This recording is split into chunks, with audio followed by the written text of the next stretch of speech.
Sa number 6, isa ka babae nga nagapakuno-kuno pickleball player ang nakuhaan sa CCTV nga nagpangawat sa bag sang isa ka senior citizen nga nagahampang pa sa court suno sa PNP. Ang babae ang kabahin sa isa ka sindikato nga nagapang biktima sang senior citizen. Ma-report sa Richard Caballero. Makita sa ini nga CCTV footage ang pagwa sang isa ka babaye nga nagadala sang backpack kag pickleball paddle.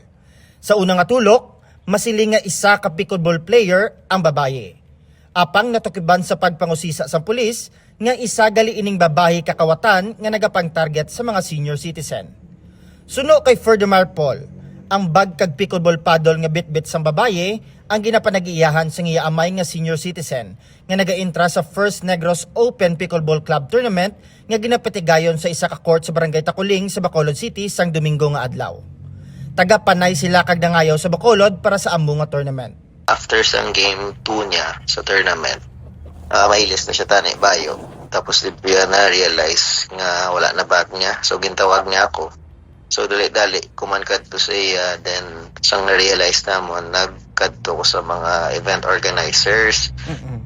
May CCTV footage. Kaya base, wala may player nga nagtalang lang bala or nagpareho sila bag. Basi nakuha niya lang accidentally. Pero mo to, sang gin-check naman ng CCTV, kawat gid sir. Kay pati ang iyang paddle bala, pickleball paddle, ginkuha. So, araya personal na ginayang pickleball paddle. Nakuha sa babae nga suspect ang bag sang senior citizen nga may unod nga 15,000 pesos. Duwa ka mobile phones, mga yabe kag tanan sini nga mga ID. Gilayon naman ini nga ginreport sa Police Station 6. Sa investigasyon sang kapulisan, hindi taga Bacolod ang suspect, kag membro ini sang isa ka notorious nga sindikato nga nagapakuno-kuno nga mga sports enthusiast. Yung babae, ang padagpad na lang, kaya nakita mo sa CCTV, ako pwede makuha natin. And they are not coming from Bacolod City. Ilang ako sa dito? Isa ng mga personality, but notorious na sila mag-grupo. Identified naman siya, but they are not coming from, they are not resident of the city. Nagapangabay man ang kapulisan sa mga owners ng court sa Bacolod nga magbutang sa mga locker rooms para ma-secure ang mga pagkabutang sa ilang mga players. So, ang mga apel natin sa mga gym dito, not only for the players, but the gym owners itself. Dapat may security, so may locker rooms, kita ko yung secure locker rooms. Then probably you'll be having a logbook.